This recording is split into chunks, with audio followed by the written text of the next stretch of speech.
আসসালামু আলাইকুম রহমতুল্লাহি বারাকাতুহু। নাহার ফুড ব্লগে আপনাদেরকে স্বাগতম। তো আমার বাবা দেশে থেকে আসছে, তো আমাদের জন্য কিছু ডিম আর দেশি মুরগি নিয়ে আসছে। এর আগে আনছিল, সেই ডিমগুলা প্রসেসের কারণে ভেঙে গেছে। তো এবার আমার আম্মা বুদ্ধি করে কাগজের ভিতরে দিয়ে বক্সের ভিতরে করে দিয়েছে।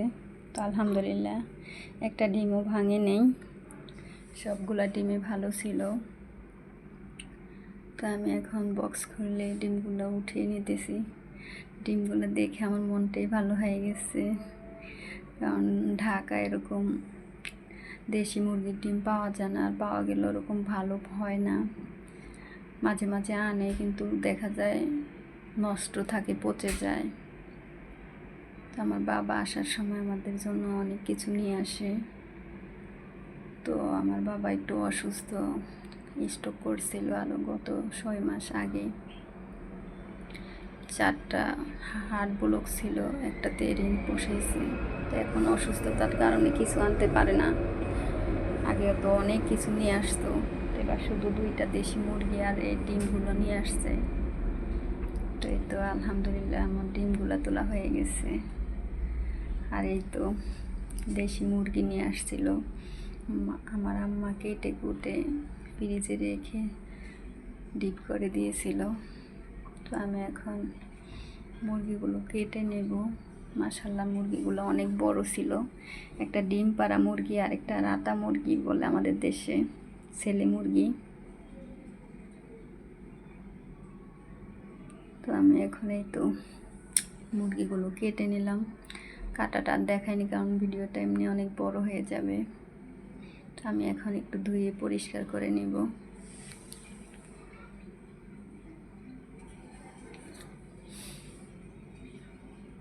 তো আমি সুন্দর করে এখন একটু ধুয়ে নিব। যারা আমার ভিডিওটা দেখতেছেন, একটা লাইক দিয়ে চ্যানেলটাকে সাবস্ক্রাইব করে পাশে থাকবেন, তাহলে নতুন ভিডিও আপলোড করার সাথে সাথে আপনারা পেয়ে যাবেন।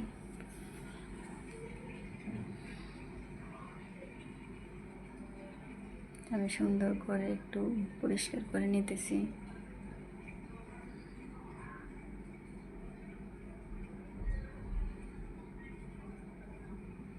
দেশি মুরগির একটা হাড় একটু ঝোল খেলেও শান্তি লাগে।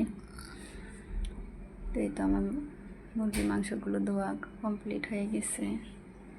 তো আমি এখন একটু মাখিয়ে বসাবো। তো এখানে একটু মরিচের গুঁড়ো দিয়ে দিলাম আর হলুদ গুঁড়ো দিয়ে দিব। আমি কিছু মরিচ বেটেও নিয়েছি আর সব মশলাই বেটে নিয়েছি, যেহেতু দেশি মুরগি। তো একটু ভালো করে রান্না করার চেষ্টা করবো ইনশাল্লাহ। একটা টমেটো কুচি করে দিয়েছি, তাহলে স্বাদটা অনেক বেড়ে যায় একটা টমেটো দিয়ে দিলে। তো আমি এখন ভালো করে মেখে নিব।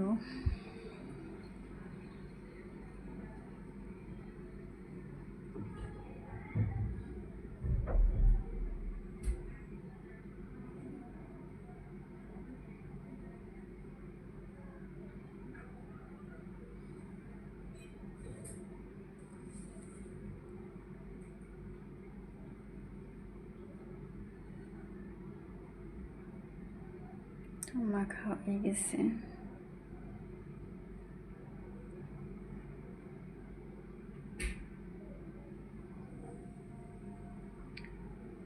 ঢাকনা দিয়ে ঢেকে দিলাম। তো আমার মুরগিটা কষানো হয়ে গেছে। আমি একটু ভাজা ভাজা করে নিই। যে কোনো মাংস একটু ভাজা ভাজা করে নিলে তাহলে ফ্লেভারটা অনেক ভালো আসে আর খেতে অনেক মজা হয়।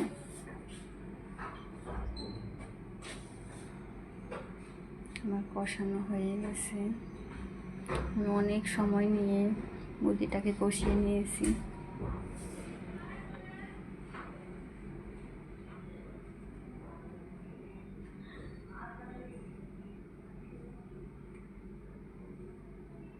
এখন আমি পরিমাণ মতো পানি দিয়ে দিলাম।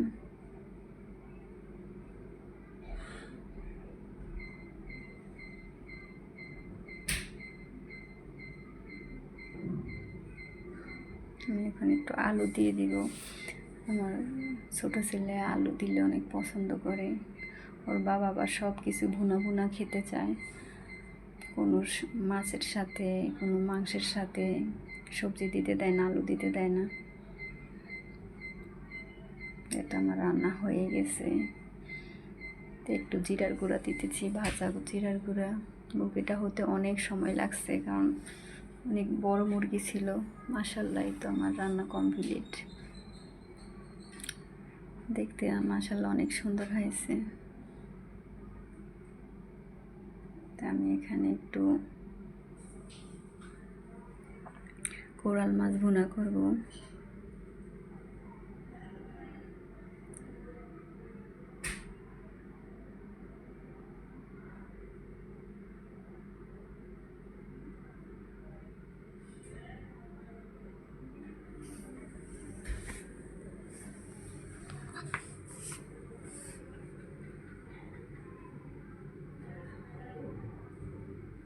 আমি পেঁয়াজটাকে একটু ভেজে নিতেছি, তারপর বাকি মশলাগুলো দিয়ে দিব এখানে। আমি এই যে মরিচ বেটে নিয়েছিলাম, সব মশলাই বেটে নিয়েছি আজকে। শিলপাটায় বেটে রান্না করলে আলহামদুলিল্লাহ অনেক ভালো লাগে। এখন তো মানুষ কষ্টের জন্য মশলা বেটে খায় না। আমি মাঝে মাঝে চেষ্টা করি, বেশিরভাগ সময়ই চেষ্টা করি একটু বেটে রান্না করতে।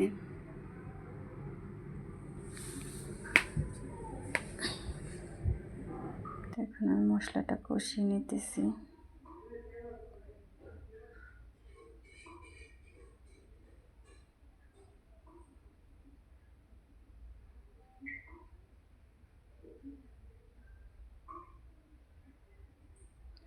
সব মশলা বাটা দিয়েছি এখানে। মশলাটাকে ভালো করে কষিয়ে এখন মাছগুলো দিয়ে দিলাম।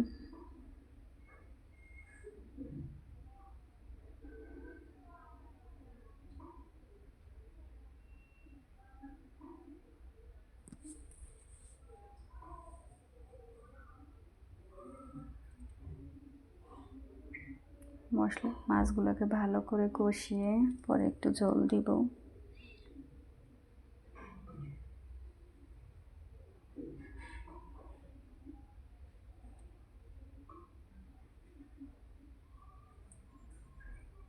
আমার রান্নাটা হয়ে গেছে। আমি সংক্ষেপে দেখালাম, পুরো ভিডিও দেখাইনি, কারণ আজকে শুক্রবার অনেক লম্বা হয়ে যাবে ভিডিওটা, এই জন্য সংক্ষেপে দেখালাম।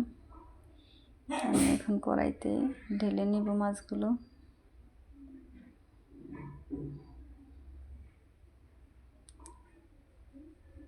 মাশাআল্লাহ, দেখতে অনেকটা সুন্দর হয়েছে কালারটা। এখানে একটু পোলাও বসিয়ে দিব।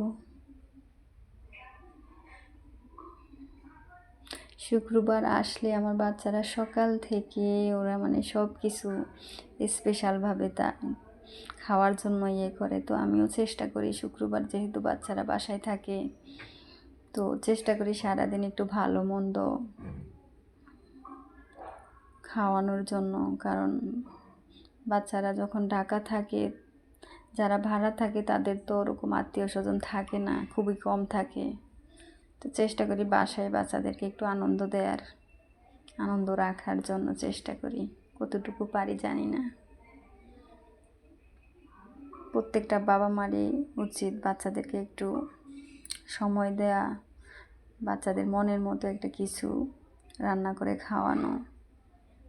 বাহিরের জিনিস না খাওয়াই ভালো। আমি সবসময় চেষ্টা করি বাসায় সব কিছু বানিয়ে খাওয়ানোর, কারণ বাহিরের জিনিসে ভেজাল থাকে বেশি। আমি পোলাও চালটাকে ভালো করে ভেজে এখন পরিমাণ মতো পানি দিয়ে দিলাম, কারণ আজকে একটু তাড়াহুড়া ছিল, এই জন্য ঠান্ডা পানি দিলাম।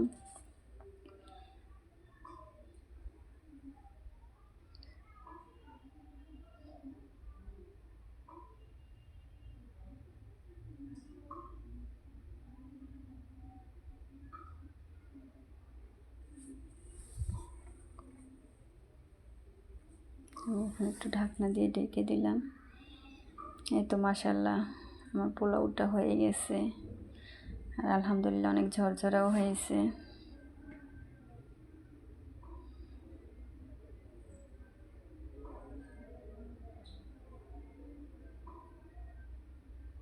একটু উপর দিয়ে পেঁয়াজ বেরেস্তা দিয়ে দিলাম।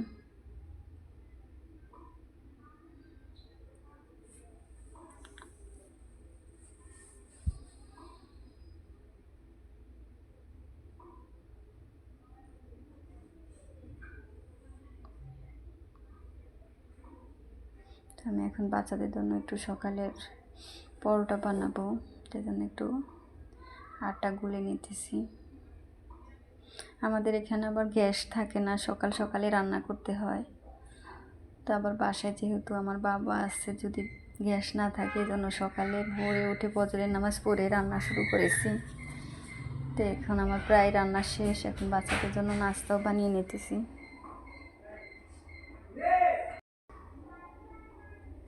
তো আমার পরোটাগুলো ভাজা হয়ে গেছে ইনশাল্লাহ।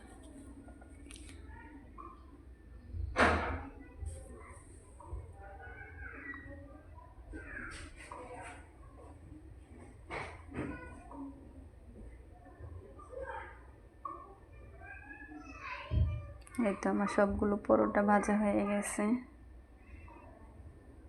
এখন আমি এখানে একটু ডিমের কোরমা করব। তো মশলাটাকে কষিয়ে এখন পরিমাণ মতো একটু দুধ দিয়ে দিতেছি।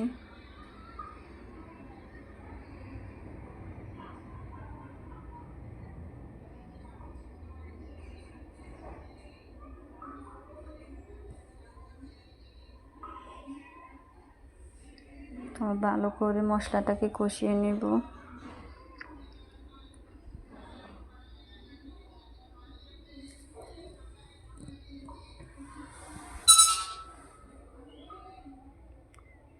এখানে আর একটু পানি দিয়ে দিলাম যাতে মশলাটা পুড়ে না যায়। তো এখানে আমি ডিমগুলো দিয়ে দিলাম।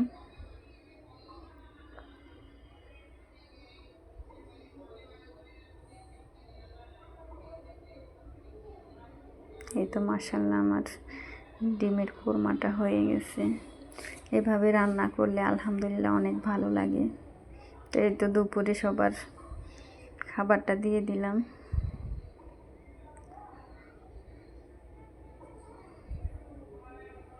আমার ছেলে ডিমের কোরমার ঝোলটা বেশি পছন্দ করে ডিমের চেয়ে। তো আমার বাবাকেও খাবারটা দিলাম। আমার বাবার জন্য সবাই দোয়া করবেন, আল্লাহ যেন সুস্থ করে দেয়।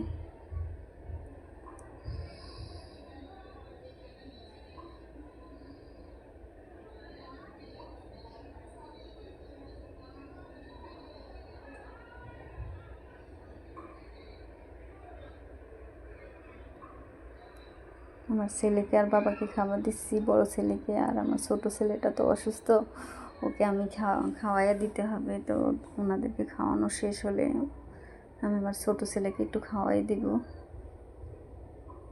বলতেছে যে আমার অনেক খিদা লাগছে। আজকে রেসিপিতে ছিল ডাল, ছিল ডিমের কোরমা, ছিল তারপরে দেশি শিং মাছ ভুনা করছিলাম, আর পোড়াল মাছ আর দেশি মুরগি। এই সিম্পলের ভিতরে করছি।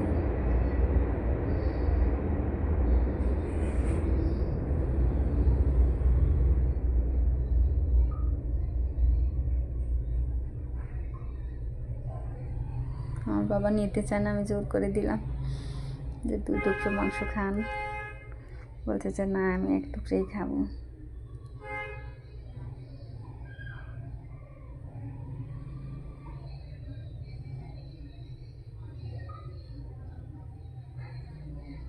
আমি আমার ছোট ছেলেকে একটু খাওয়াবো।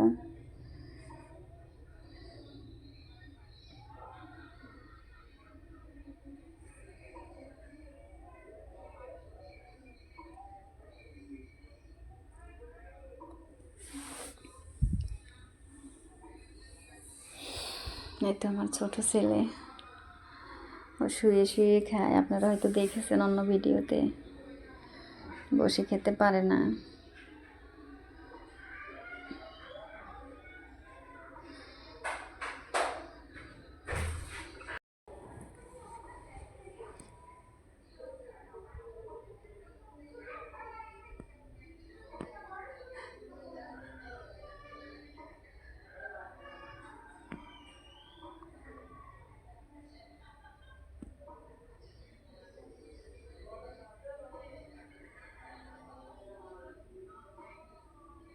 ও আবার বেশি মাংস খেতে পারে না, এই জন্য আমি এক টুকরো মাংস নিয়েছি আর একটু আলু নিয়েছি,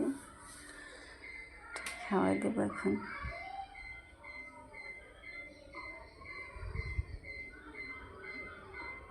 তো আমি বিকালের নাস্তা বানাতে চলে আসছি। তো এখানে আমি সুজি দিয়ে আর ডিম দিয়ে একটা নাস্তা বানাবো, পিঠা। দেখতে জিলাপির মতো, খেতে কিন্তু অনেক মজা। এই পিঠাটা মেহমান বাসায় আসলে বসিয়ে 5 মিনিটের মধ্যে বানিয়ে খাওয়ানো যায়। পিঠাটা বানাতে একেবারে সময় কম লাগে আর খেতে অনেক মজা হয়। আমি সুজি দিয়ে আর ডিম দিয়ে পিঠাটা বানাবো।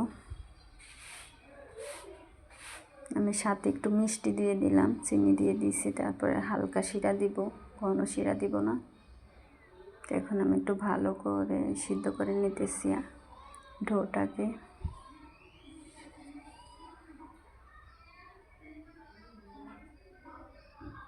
এখানে আমি ভালো করে মধ্যে এখন একটু পরিমাণ মতো তেল দিয়ে নিতেছি। তেলটা দিলে অনেক সুন্দর হয়, পিঠাটা নরম সফট হয়। ভালো করে মধ্যে নেওয়া হলে পরে ডিম অ্যাড করব, এর আগে করব না। আমি এখানে ডিম দিয়ে দিলাম, 2টা ডিম দিয়েছি।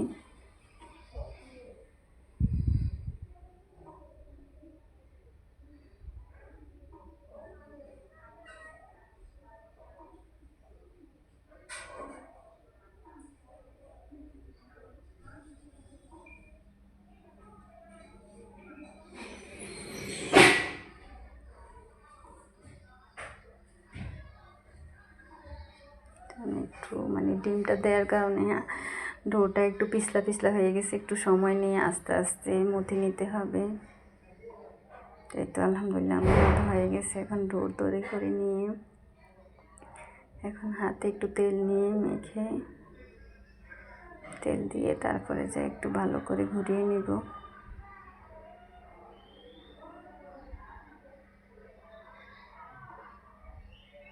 তেলটা একটু বেশি পড়ে গেছে আমার হাতে, এই জন্য পিচ্ছিল হয়ে গেছে। তাই জন্য আমি হাতে একটু মুথে নিলাম যাতে পিচ্ছিলটা ছেড়ে যায়। এখন আমি চিকন লম্বা করে বানিয়ে নেব।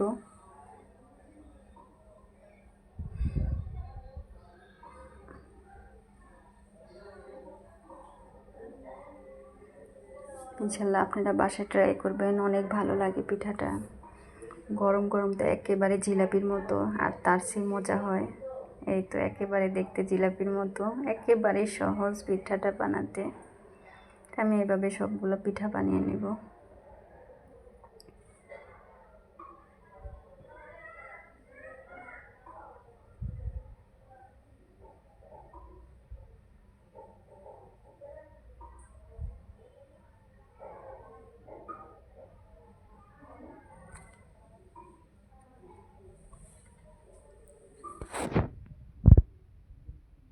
ভালো করে পুরে দিয়ে একটু মুখটা ভালো করে একটু লাগিয়ে দিতে হবে। আমার 2টা পিঠা হয়ে গেছে। এবার আমি এই যে সবগুলা পিঠা বানিয়ে নিলাম। এখন আমি ভেজে নিব পিঠাগুলা।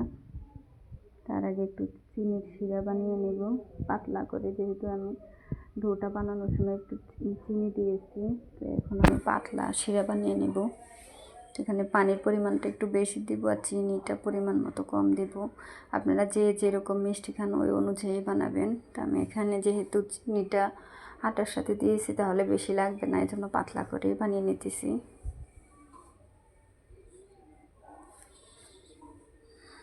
আমি সপ্তাহে একদিন সারাদিন, শুক্রবারে সারাদিন যা করি তা আপনাদের সাথে একটু শেয়ার করি। তা আপনারা কমেন্ট বক্সে জানাবেন আমার ভিডিওটা কেমন হয়, আর সবসময় পাশে থাকবেন, সাপোর্ট করবেন। আমি এখানে দারচিনি, এলাচ, লং দিয়ে দিলাম, তাহলে পিঠার ফ্লেভারটা অনেক সুন্দর আসে। তো এখানে তেলটা গরম করে আমি পিঠাটা দিয়ে দিতেছি।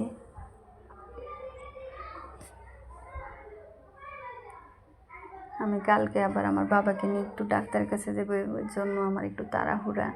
সাইডে অনেক সাউন্ড আসতেছে, তারপরেও আপনারা প্লিজ একটু ইগনোর করবেন।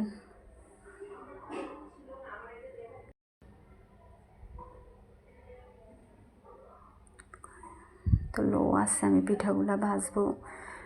আমি প্রত্যেকটা ভিডিওতে বলি যে কোনো জিনিস যদি, যে কোনো পিঠা হোক নাস্তা হোক, একটু লো হিটে ভাজলে জিনিসটা ভিতর থেকে অনেক সুন্দর হয়, ভাজাটা অনেক সুন্দর হয় আর খেতে অনেক মজা লাগে। তো এই জন্য সবসময় লো হিটে ভাজার চেষ্টা করি। তো এই তো আমার পিঠাগুলো ভাজা হয়ে গেছে, আমি এখন একটু শিরায় ভিজিয়ে নিব। তো এই তো আমার সবগুলো পিঠা মাশাআল্লাহ হয়ে গেছে।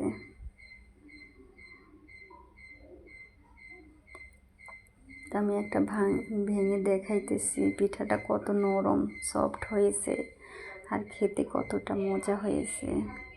এটা না খেলে কেউ বুঝবে না যে আসলে পিঠাটা কত মজা। সিম্পলের ভিতরে আসলে পিঠাটা অনেক মজা। আলহামদুলিল্লাহ, পিঠাটা অনেক মজা হয়েছে। আপনারা আবার হয়তো বলবেন যে আমার নিজের প্রশংসা নিজেই করতেছি, আসলে না, পিঠাটা আসলে অনেক মজা। আমি সবগুলো পিঠা একটু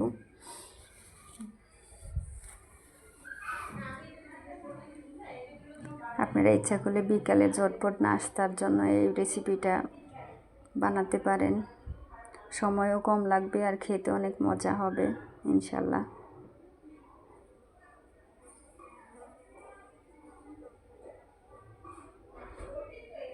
এই তো আমার পিঠাটা কত সুন্দর হয়েছে কালারটা।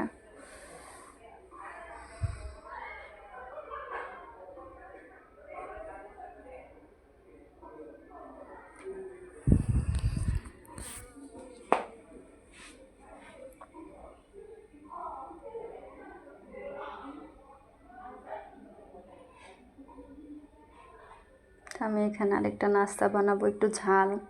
তো আমার ক্যামেরায় একটু প্রবলেম ছিল, এই জন্য আমি এটা আর শেয়ার করতে পারিনি, শুধু একটু ভেজে নিলাম। এখানে সন্ধ্যার নাস্তার জন্য আমি একটু আইসক্রিম নিলাম, পিঠা নিলাম আর ঝাল নাস্তাটা নিলাম, বিস্কিট নিলাম, চা নিলাম। আপনারা কমেন্ট করে জানাবেন আমার আজকের আয়োজনটা কেমন ছিল। ঝাল নাস্তাটাও আলহামদুলিল্লাহ অনেক মজা হয়েছে, সবাই সস দিয়ে খেতেছে আর বলতেছে যে অনেক মজা হয়েছে। আমার বড় ছেলে তো মানে এইসব নাস্তা যদি বানিয়ে দেও আর ভাতও খাবে না আর কিছু খাবে না, বলবে যে আমি এগুলো খেয়ে থাকতে পারবো। তো আমি সবসময় চেষ্টা করি বাচ্চাদেরকে সব কিছু বাসায় বানিয়ে খাওয়ানোর, কারণ বাসা জিনিস যেভাবে তৃপ্তি করে খাওয়া যায়, বাহিরের জিনিস ওইভাবে তৃপ্তি করে খাওয়াও যায় না, আর সব কিছুতে ভেজাল থাকে। এজন্য আপনারাও প্লিজ বাচ্চাদেরকে সবসময় বাসায় নাস্তা বানিয়ে খাওয়ানোর চেষ্টা করবেন, কারণ একটু কষ্ট হলেও জিনিসটাতে চলে থাকে, কোনো ভেজাল থাকে না। আর বাহিরের জিনিস সব সময় পোড়া তেলটা থাকে, এটাই মানুষের শরীরের জন্য, স্বাস্থ্যের জন্য অনেক ক্ষতিকর। তো এখানে তো নাস্তাটা খাওয়া শেষ হয়ে গেছে, এখন সবাইকে চা দিতেছি। যে যতটুকু মিষ্টি খায় তাকে ততটুকুই দিতেছি। আমার ছোট ছেলে বলতেছে আমাকে তাড়াতাড়ি চা দাও, আমি চা খাবো। যে আমার ছেলে বলতেছে যে অনেক মজা, বড় ছেলে দেখাইতেছে আর বলতেছে অনেক মজা, অনেক মজা।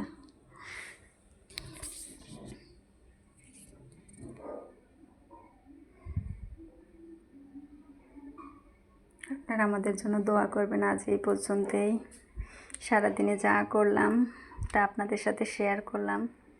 আবার নতুন কোনো ভিডিওতে দেখা হবে। আল্লাহ হাফেজ।